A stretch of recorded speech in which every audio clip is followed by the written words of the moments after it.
పోలీసులు లేకుంటే సమాజంలో శాంతి భద్రతలు లేవని మంత్రి రాంప్రసాద్ రెడ్డి అన్నారు.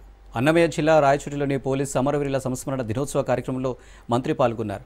జిల్లా joint collector Adarsh Rajendran, SP Dheeraj కునివిల్లితో కలిసి పోలీసుల గౌరవ వందనం స్వీకరించారు. అనంతరం పోలీసు అమరవీరుల స్తూపం వద్ద అమరులైన పోలీసులకు ఘనంగా నివాళులర్పించారు.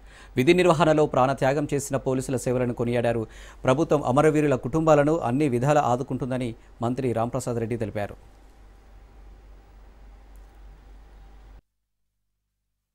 భారతదేశ వ్యాప్తంగా అమరవీరుల యొక్క గొప్పతనాన్ని కీర్తిస్తూ అన్నమయ్య జిల్లా పోలీస్ పెరేడ్ గ్రౌండ్ లో వాళ్ళ ఘనంగా శ్రద్ధాంజలి ఘటించడం జరిగింది.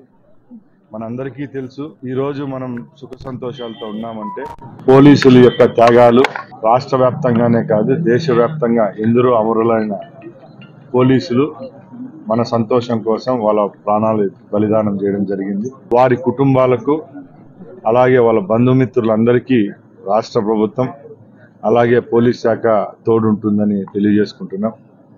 ఎందరో పోలీస్ అధికారులు వాళ్ళ డ్యూటీలో ఉన్నప్పుడు వాళ్ళ ప్రాణాలను కూడా నక్సలైట్ల ద్వారా ప్రాణాలు కోల్పోయిన వాళ్ళు, అలాగే సంఘ విద్రోహుల ద్వారా వాళ్ళ ప్రాణాలు బలిగొనడం జరిగింది. అలాంటి వారి యొక్క సేవలను గుర్తిస్తూ రాబోయే కాలంలో కూడా వాళ్ళ కుటుంబ సభ్యులకైతేనే వాళ్ళ బంధుమిత్రులకైతేనే రాష్ట్ర ప్రభుత్వం అలాగే కేంద్ర ప్రభుత్వం ద్వారా రావాల్సిన ఇన్సెంటివ్స్ అయితేనే అలాగే ఉద్యోగాలు అయితేనే వారికి ఒక భరోసా కల్పిస్తూ ఈరోజు ఈ కార్యక్రమాన్ని ఇక్కడ చేయడం జరిగింది.